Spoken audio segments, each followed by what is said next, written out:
School. And I want to come in for a second and say hello to everybody on the Black Financial Channel. This is theblackfinancialchannel.com. And also hello to everybody on Instagram. My Instagram is The Real Boyce Watkins. And also you can follow the Black Business School on Instagram. Just look up The Black Business School or The Real Black Business School, actually. Anyway, I wanted to tell you guys about something that they're proposing now in Congress. You guys know that the stuff with the virus is going on. That's kind of happening. We've had a lot of conversations about that. But what also is happening is starting to see some of the economic fallout of, what is naturally going to happen when you shut down an economy for this long. We're kind of hitting this unprecedented territory. I think we're up to about 27 million people that have lost their jobs. So we've surpassed the Great Depression. We've actually surpassed the Great Depression. And so what they're doing now is people are coming to another interesting realization, which is about the stimulus check. Now, let me ask you guys a question. I'm going to just do a quick survey. How many of you got your stimulus check? Say yes or no in the chat if you got your stimulus check. Did you get your stimulus check? Barry and Dorothy and I Am King 3 and Brandon and Del Pope. Did you get your check? Did they put that money in the bank? Okay, Charlisa says yes. I promise I won't show up to your house and borrow any money. I swear. Who else got their stimulus check? Okay. Jai says no. Fit Vegan says no. Okay. Dorothy, yes. Andress, yes. Black Love Natural, yes. Okay. I see a lot of yeses and I see some nos. All right. So for those of you who got your money, I'm happy for you. And those who didn't, I'm sorry. I hate to hear that. There are some. I did a video a little bit, I think a day or two ago, about how to find your check if you don't get it. But I'll look into it some more and see what else I can find out.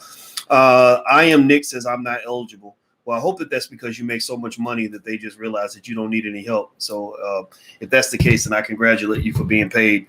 And you guys do know, with child support and all that, if the feds know you owe child support, they're not going to give you a check. So let me read up a new proposal that they just started talking about. The Democrats have put forth a proposal which acknowledges the obvious reality, which is that, $1,200 is kind of a joke when it comes to really trying to pay your bills for months at a time.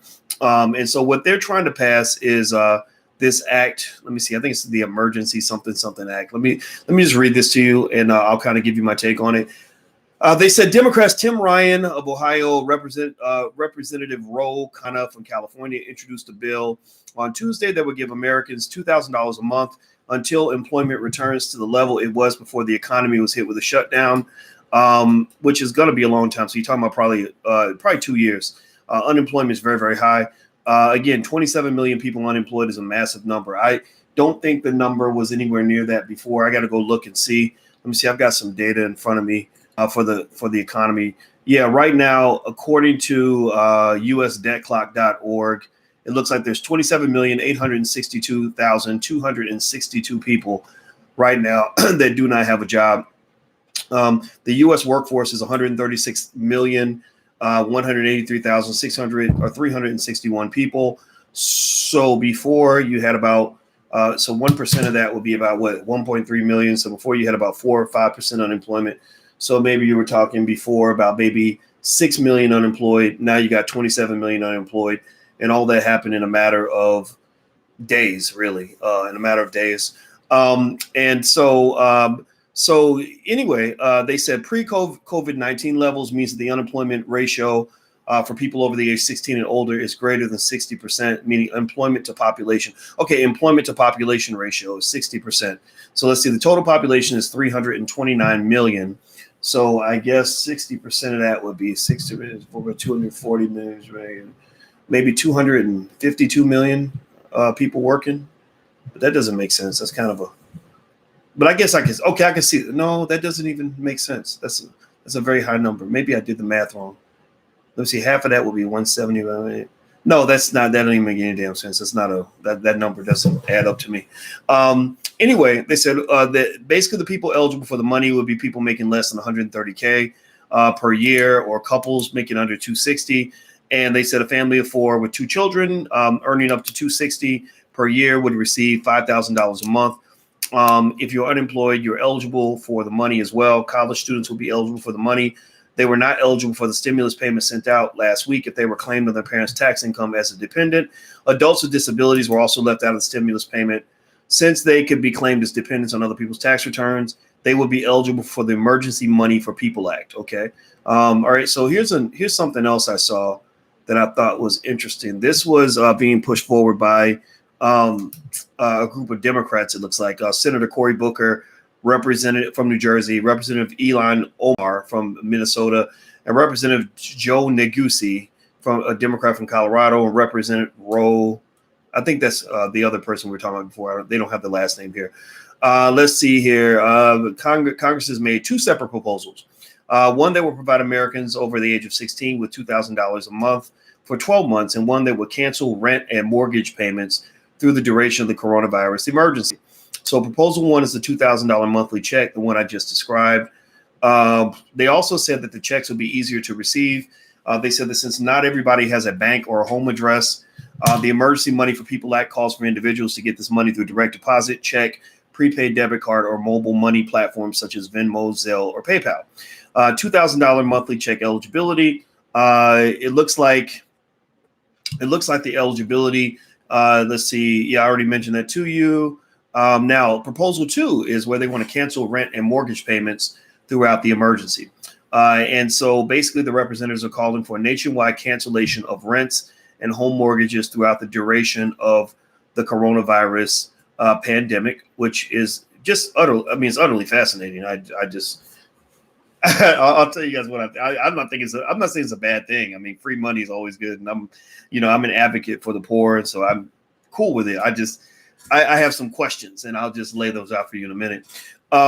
So the bill would include full rent payment forgiveness for your primary residence, full mortgage payment forgiveness for your primary residence, no accumulation of debt for renters or homeowners, no negative impact on your credit score or rental history. It would establish a relief fund for landlords and mortgage holders to cover losses. It would create an optional fund to finance the purchase of private rental properties to increase the availability of affordable housing. The bill would be retroactive to March 13, 2020, and would last for 1 year unless extended. Renters and homeowners who made payments during April 2020 will be reimbursed for their payments. Okay. All right. Well, I love you too, Royal Clementine. Thank you for the kind words. They said no double dipping is allowed, meaning that if you have more than one residence, you can't go in twice. Landlords and mortgage companies will be covered through a fund managed through the Department of Housing and Urban Development, aka HUD. Okay. All right. I'm cool with that. I think it's good. I'm all for, stimulus packages going, in a direction where the people benefit more directly. Now, I will tell you that you don't want your businesses just to be hung out to dry. Like, you don't want your companies going bankrupt, because then you're killing your jobs.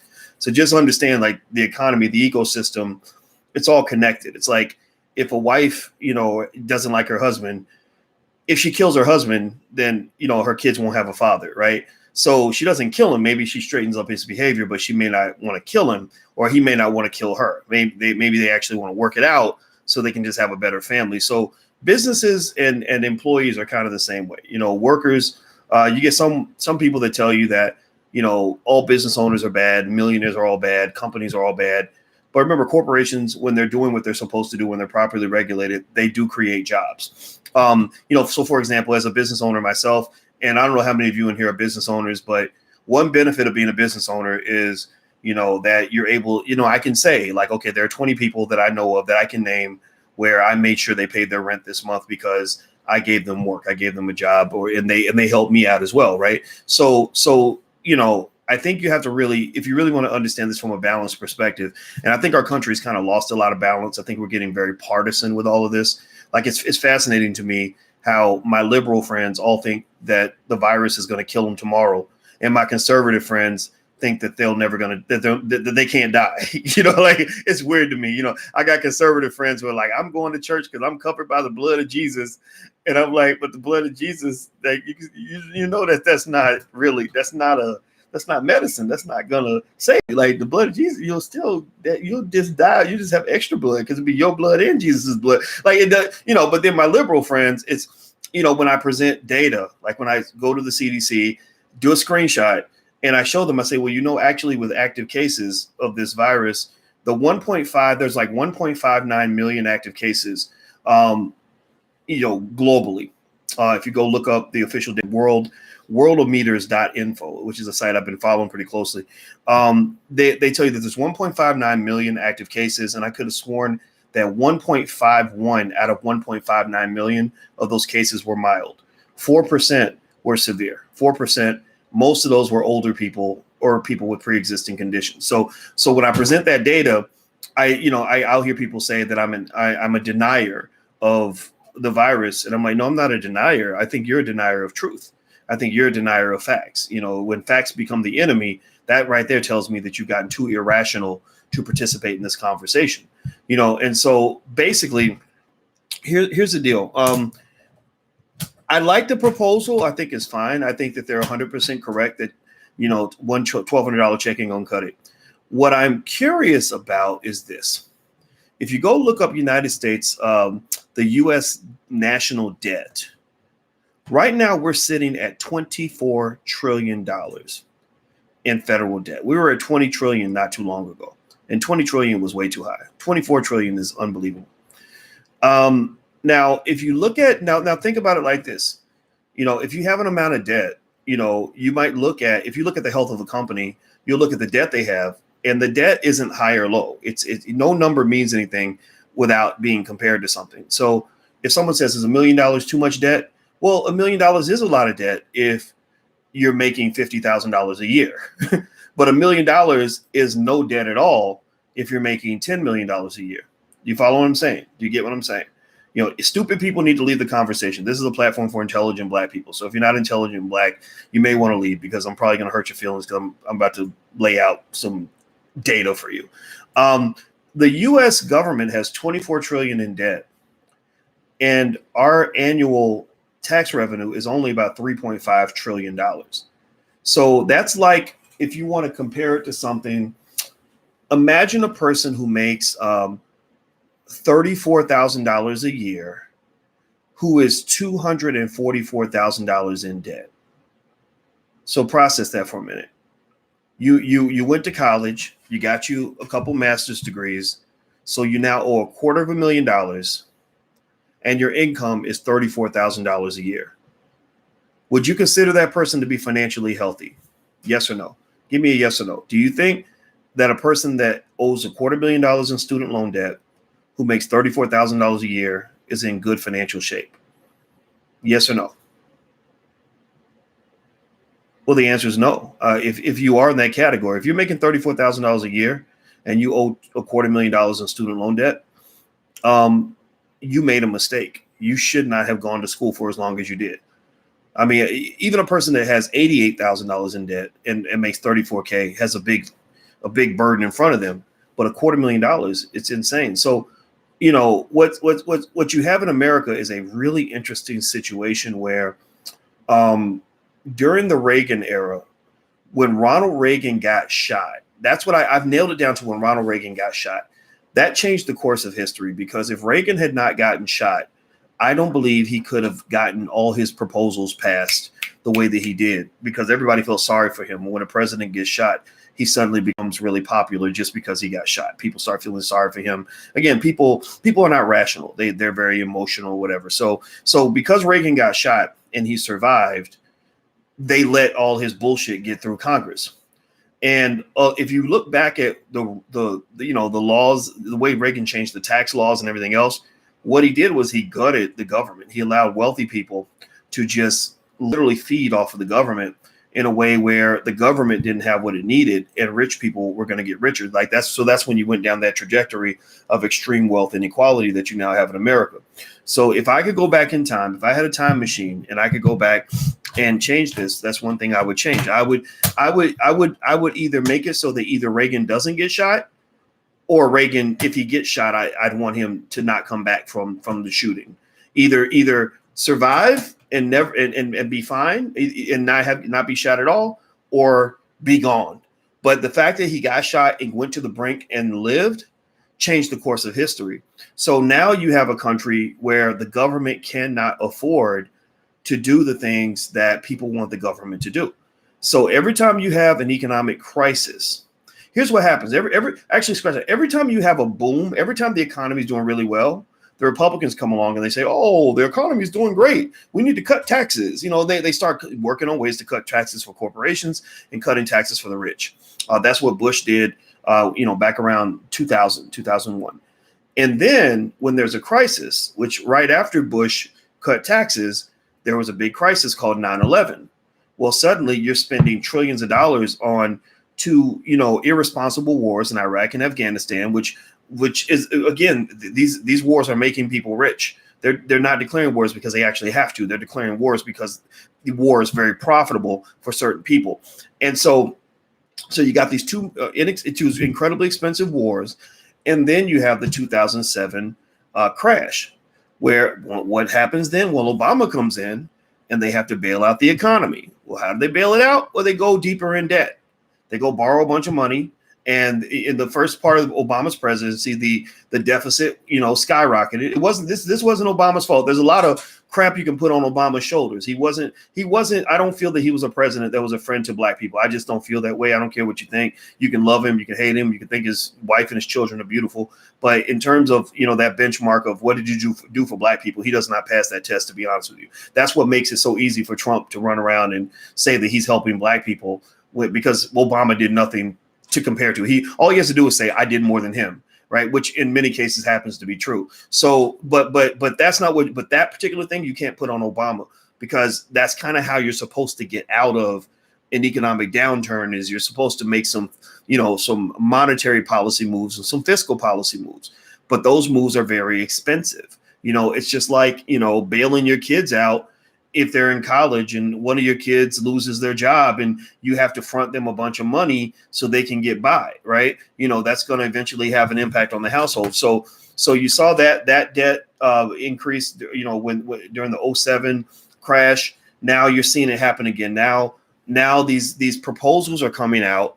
and I'm sitting there thinking, man, I really like it. I really think that it makes sense because people can't get by with $1,200. But $2,000 a month and nobody's going to pay rent or mortgage like for the rest of the year. Somebody's going to pay that. Somebody will be paying that. And it's money that's going to come from the government. And the government doesn't have the money. So how's the government going to get the money? Well, the government's going to pull out this infinitely large credit card that it has and keep stacking dough onto the credit card. And so again, our government, if you just scale down the numbers, it's not a perfect scaling, but it's pretty close. If you look at the 24 trillion in debt that we have and the 3 trillion in annual tax revenue, that revenue is not nearly high enough to even think that you can even begin to have the ability to even start chopping away at that debt. It's just not going to happen. It's like a person that owes $250,000 who makes $34,000 a year. That person ain't never going to pay their debt, especially if that person's going deeper in debt every year. So what probably needs to occur in America, if I'm president of the United States and I could just do whatever I wanted, which that doesn't work in America. We let people fight it out and nothing gets done. First thing I do is I go tax the rich, right? Just go and I just tell rich people, look, we're going to kill a bunch of your write-offs. Jeff Bezos, you have $130 billion. You're not going to have more than 50 billion in this country. That we can feed hungry people with that money. You don't need $130 billion. 50 billion is more money than you can ever spend in 20 lifetimes. That's how much you get. You're not going above that. Above that, we're going to tax you at 99%, whatever.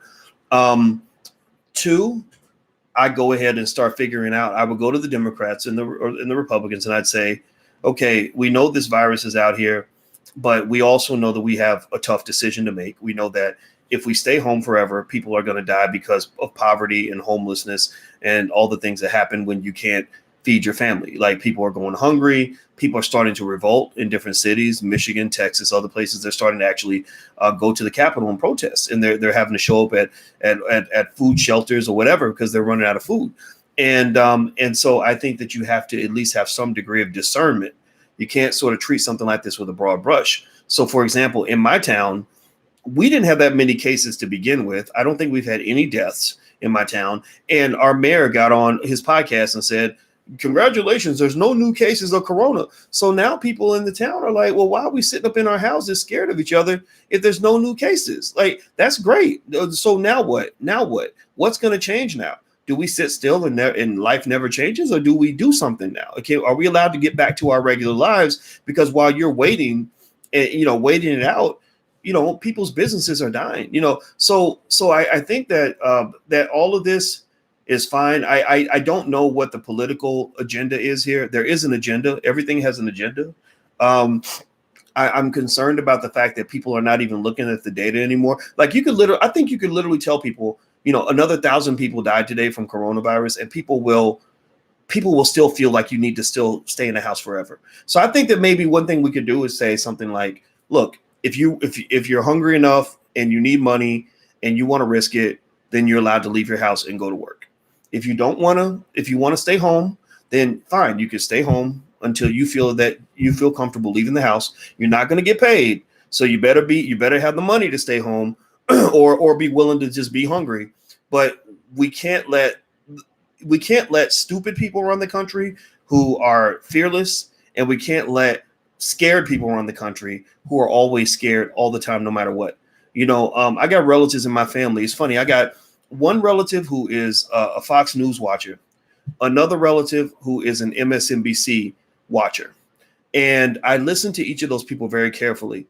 And it's fascinating to me how each of those people, when I talk to them, they literally damn near recite word for word what they saw on Fox and what the other one saw on MSNBC. I mean, they recited word for word, which is an excellent case study for mind control. It shows me how the media just shapes our thinking. So you've got the Fox people really thinking that all of this is a complete hoax, invented in a lab in China, designed to get Trump out of the White House.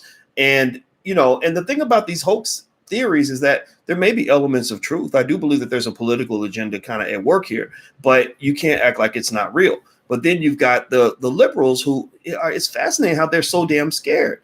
Like it's almost like they're not going to be scared anymore until Barack Obama comes out and says, okay, everything's fine. It's time to get back to work. Like if Obama says everything's okay, if he said that tomorrow, then they would relax and they would be right back out there and they would feel good again. They'd feel safe again. And they wouldn't be any safer then than they were before. But it's a matter of which leader you're allowing to control your mind. Half the country lets themselves get controlled by Trump. The other half lets themselves get controlled by Obama. And I end up being the idiot out here who says, I'm not listening to either one of these dudes. I want to look at the data. I'm my own leader. I'm thinking for myself.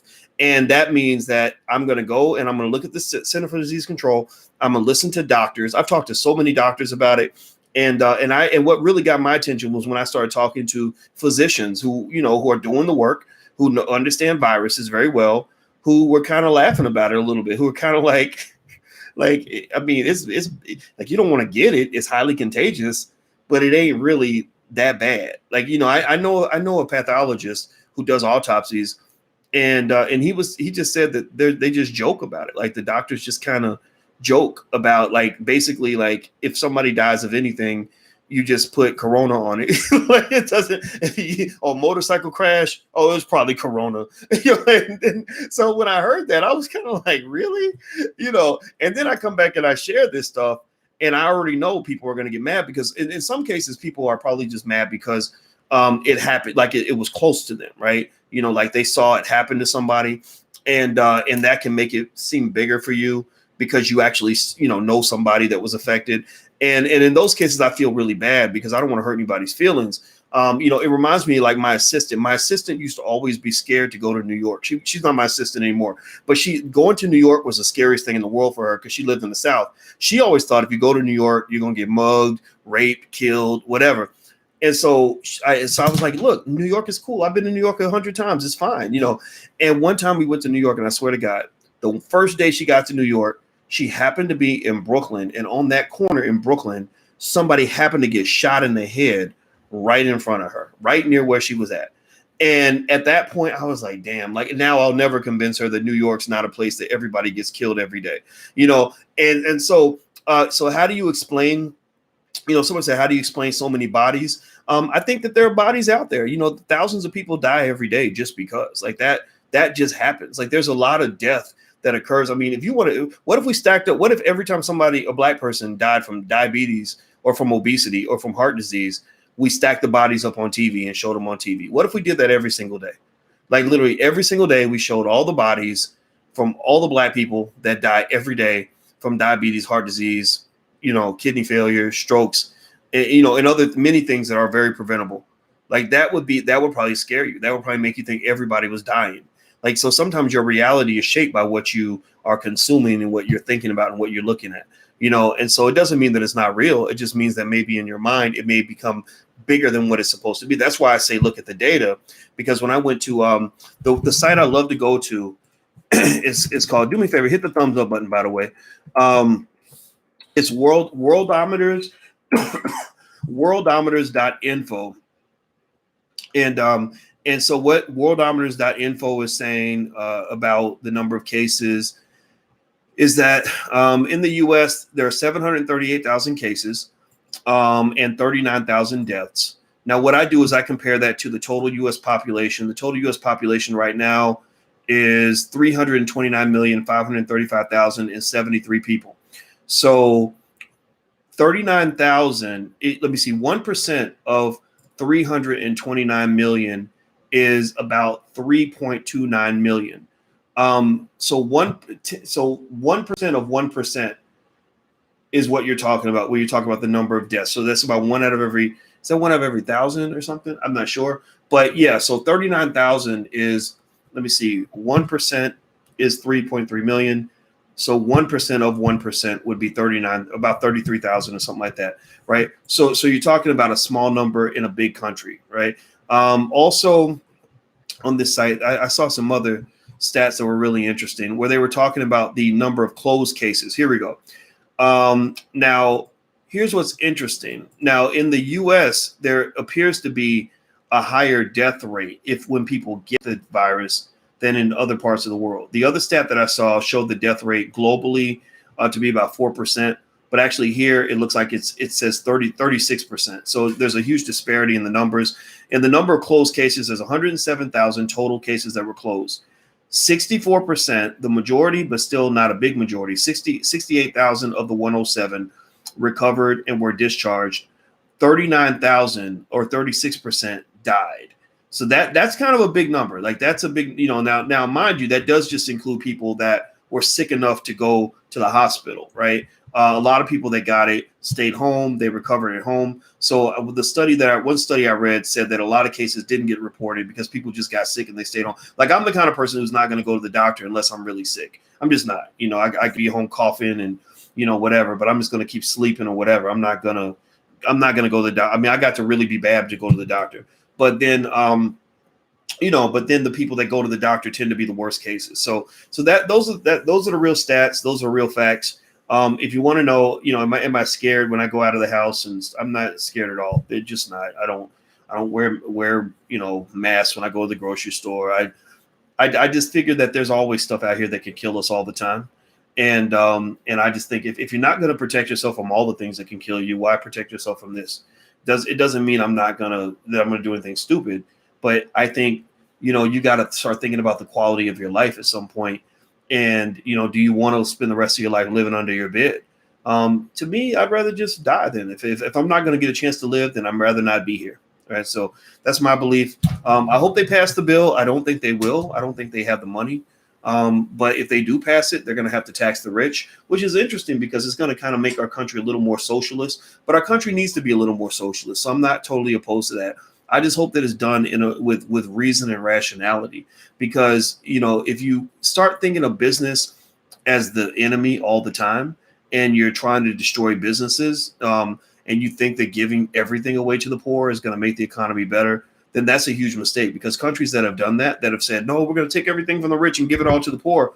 Well, countries like that don't do well, because people that, it takes a certain kind of mindset to be a job creator. It's like in the Black community. The reason we don't have any jobs a lot of times is because we don't have enough job creators. We don't have people that have talent that say, instead of me just getting a good job and making money, I'm going to create jobs for my people. Right. That requires a mindset. You got to know how to structure an organization, establish an LLC. You got to know how to manage teams and build a company. Most people in our community are thinking, I just want to get a job so I can take care of me and my kids. And so basically, to me, if I'm choosing where I'm going to allocate money, I'm going to allocate a substantial percentage of the wealth to people that are thinking in terms of creating jobs. Like really tomorrow, you could increase black wealth by $1 trillion tomorrow if you took all the money that black folks might spend on fast food, getting hair weaves, Air Jordans, and Black Panther movie tickets, and pull that money together and just tax them and forced everybody to contribute to a fund where we had $1 billion, and then we found the best entrepreneurs in the community, the best job creators in the community, and gave that $1 billion or whatever to those people. Those people could take that billion and turn it into 10 billion or 50 billion in a very short period of time, because there's a way that business owners think. There's a way that bosses think, and it's very different from the way employees think. Those who don't get it have never been a boss. If you've never been a boss, you're not going to get it. You're going to think it's BS. You're going to think it's stupid. But I can just tell you point blank, period. Take it from me as a guy who had to grow into thinking like a boss. I used to think like an employee. I used to think, I'm going to go to school, get another degree so I can get a better job. Well, what if there ain't no damn job? What if there's no jobs available? When the Mormons went out to Utah to settle, because they were being persecuted, when they went out to Utah to settle near the Great Salt Lake, there were no jobs out there. They had to create jobs. They had to create an economy. How do you create an economy? Most people don't even know how to do that. So that's one of the reasons why I hope you guys will try out the Black Business School, is because we designed the Black Business School to deal with fundamental problems like that white business schools don't teach you to solve, because they don't have to solve that problem. Their ancestors solved that problem. They've already got industry out here. They've already got thousands of corporations they can go work for. So they don't have to really focus all their energy on job creation and the creation of entities. Black people need to be able to create entities, because if you keep producing more employees, all you're basically doing is signing people up for slavery. You're basically creating all these high skilled people that can go out and work for a white man, because the black man ain't got no job to offer him. So he's going to go across town and work for the white boy. And that's pretty much what that's why you have so many educated black people who don't feel financially free, who aren't happy with their lives, who feel that they're victims of racism. It's because they don't know the first thing about what it takes to actually create a job. They just know how to get a job. So if you've never been a boss, you won't get it. But if you aspire to be a boss, listen.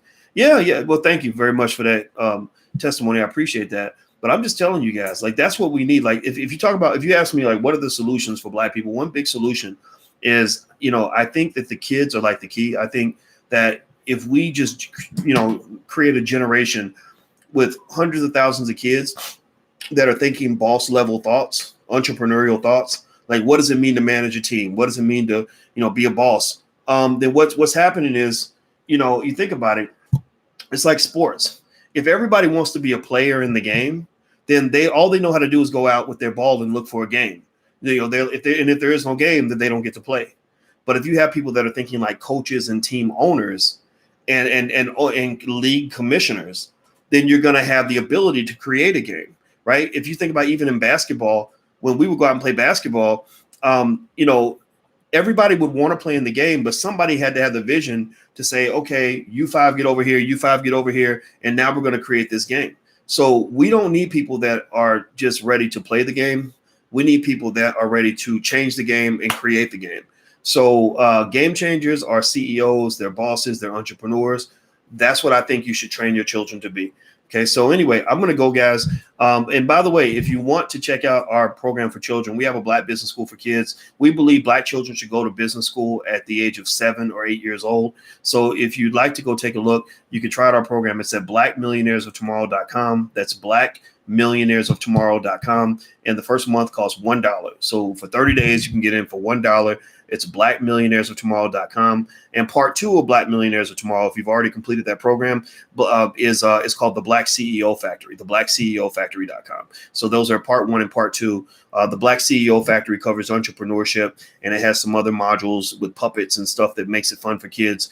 And Black Millionaires of Tomorrow covers 15 things every Black child should know about money, 15 things every Black child should know about investing, 15 things every Black child should know about the stock market, and 15 things every Black child should know about real estate. So feel free to check it out. If somebody could type in, it's blackmillionairesoftomorrow.com.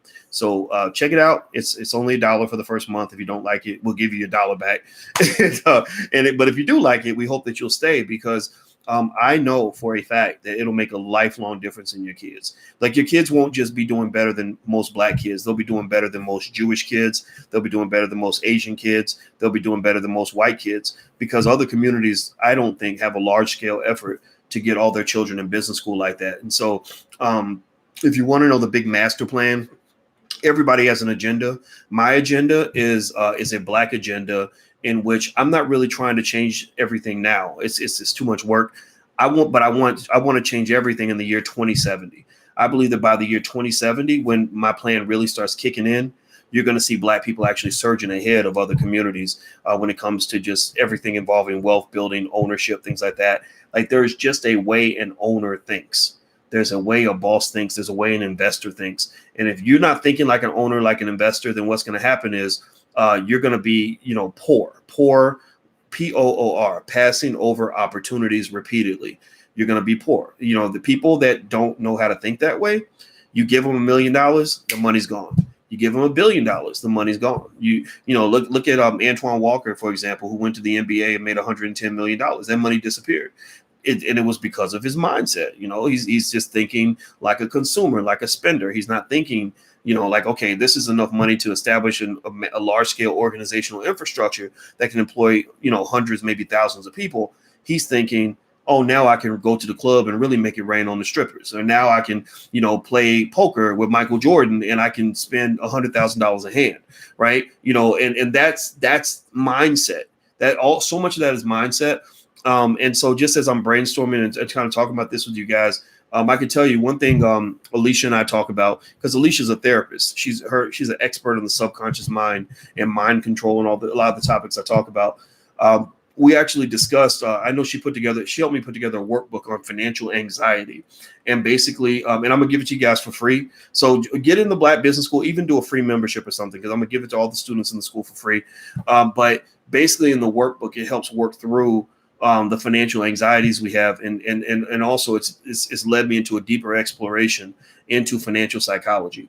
Because I can tell you this: if you take two people, both poor, and they have different mindsets, like one has a poverty mindset, the other one has a wealth builder mindset, you can give them the exact same resources, and they will end up in very different situations. That's 100% true every day of the week. And the reason I have to say it over and over again is because you're constantly fed the wrong narrative. You're constantly fed a narrative that says, no matter what you do, you always going to be a broke Negro. You can't make your life better. You can try, but you're going to fail. And then when somebody fails, they come back and say, see, look at him. He tried and it didn't work out for him. And so they'll highlight the failures in a way where it's almost like they want you to be helpless. Like, they want you to believe that there's nothing you can do. And then once you accept that, like once you decide that there's nothing you can do, then you're not going to do anything. You're like, why should I do anything if what I do isn't going to matter? Right. What does POUR stand for again? It stands for passing over opportunities repeatedly. Passing over opportunities repeatedly. I can remember back when I was young, younger. And Dr. Claude Anderson keeps telling me I'm young, but I don't feel young all the time. But anyway, I remember, when I was young and I would have friends and we would have the same opportunity sitting in front of us. I don't know if anybody else ever goes through that. The same opportunities educationally, in terms of money, all of that. And just having a different mindset just led to different outcomes. They would get $1. It would go this way. I would get $1. It would go that way. They would have some free time. It would go that way. I would get free time. I would invest it in a different way, and what it did was it just created different lives for ourselves. And also then when it got to a level where I was dealing with more educated people, like I was around the hoity-toity Negroes that have all the letters behind their name with, BAs, BSs, PhDs and all that. Even then, I started noticing that even the level of education you have doesn't keep you from the limitations of thinking small. I can't tell you how many PhDs I've met who literally don't tap into an ounce of their potential because they think small. But they're very smart people, very well trained. And what would happen is they would do small things really well, right? And I was like, no, I want to do something big. I want to think big. And so one thing I learned is that, sometimes thinking small is more of a curse than being uneducated or being ignorant. I'd rather be an ignorant person who thinks big than a smart person who thinks small any day of the week. So the scale of your thinking is huge in terms of your outcomes. People, it's just like, I can use myself as a counterexample, in terms of like the limitations of thinking small. When I was younger, I didn't know how to talk to girls. I just didn't. I'm not gonna lie. I had to put it out there. And but I'm actually glad I didn't know how to talk to girls because it kept me out of trouble. So if I had too much game, who knows? Maybe I'd have 8 kids with 6 babies mamas or something. But so for me, talking to a girl was like a big deal. I would wait. I was real shy, so I would wait weeks and weeks before I could even say one thing to one girl. And so as a result, I didn't meet that many girls, and when I did, the relationships weren't that great because I wasn't really dating like the women that I really wanted. I would date the women that just happened to be around or whatever. And that was no way to live, right? So eventually I got over that, right? Like in case you're wondering, like the woman I'm marrying is literally the girl of my dreams. Like when I say that, I really mean that. But here's the funny thing. I can think of a friend I had, and his attitude was completely different when it came to girls. His approach was, well, if you like her, why not ask her out? She might say yes. So he was different from me. He would ask out 10 girls every day of the week just because it was Tuesday. He'd be in the mall. Hey girl, how you doing? What's your name? Can I get your number? And this dude, and he was chubby. He was a fat guy. He had all these girlfriends, all these women.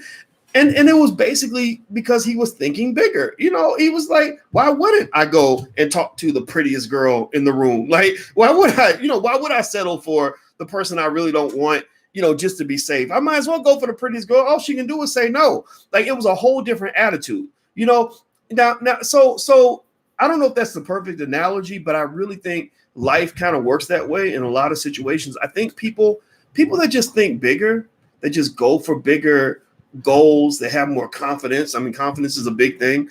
And you can work on that. Like, you can do things to work on building your confidence, or you can find some way to process failure to where you don't see it as failure anymore. Failure really is a great learning experience if you learn how to process it the right way. Or like when I got older and I was talking to my baby brother about women, I said, if a woman doesn't like you, you don't have to think about it as rejection. It's not really rejection. It might just be preference. I said, it's like if you choose between a black Mercedes and a red Mercedes, and somebody chooses the red Mercedes, that doesn't mean that the black Mercedes is an ugly car. It just means that that's not the car for that person wants. That's not the car for them, right? It's still a great car. You just got to find somebody who wants a black Mercedes.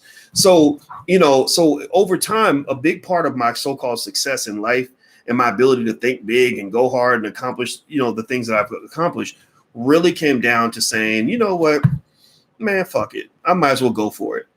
Like, seriously, if you learn how to just say fuck it, and just go for it, you would be amazed at what you can accomplish. Because that's one thing I have learned in my life is that we don't really, because we're too close to our own limitations, we're too close, we see our own flaws up close, we can end up becoming so hard on ourselves and not even feel worthy of whatever it is that we think that we would like to have. And so we just don't go for it because we don't want to endure, the humiliation or the discomfort of rejection or what we perceive to be as failure. But when you learn how to process it the right way, then what you learn is most really successful people who are successful at a high level, they're very successful because they've really found a way to process their failure, so-called failure, in a healthy and productive way. They see it all as a learning experience. Like, how am I going to get it if I don't try? How am I going to score 40 points a game if I don't take more shots than everybody else on the team? Like Michael Jordan had that great commercial where he said that he talked about how many thousands of shots he's missed. And he said that's why he succeeds, is because he takes the shots.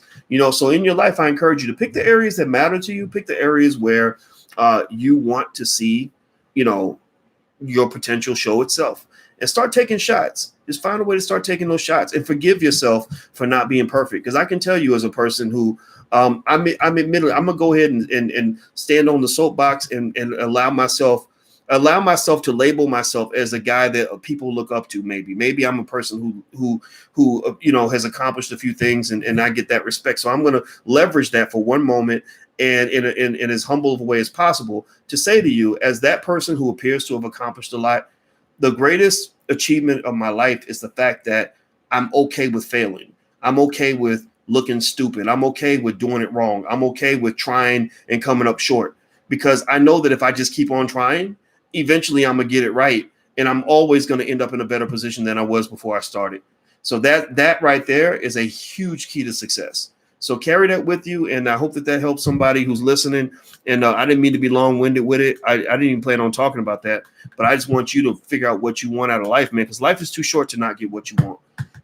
Whatever, figure out what it is, and find a way to make it happen, because it is available to you. You just got to solve the puzzle, and the solution is out there. All right. So I'm going to go, guys. Hit the thumbs up button, hit the share button, hit the subscribe button. I want to tell you guys also one program we have in the Black Business School. If you're interested in this kind of stuff, I'm really big on mindset. And so I actually put together a whole curriculum called Black Keys to Greatness.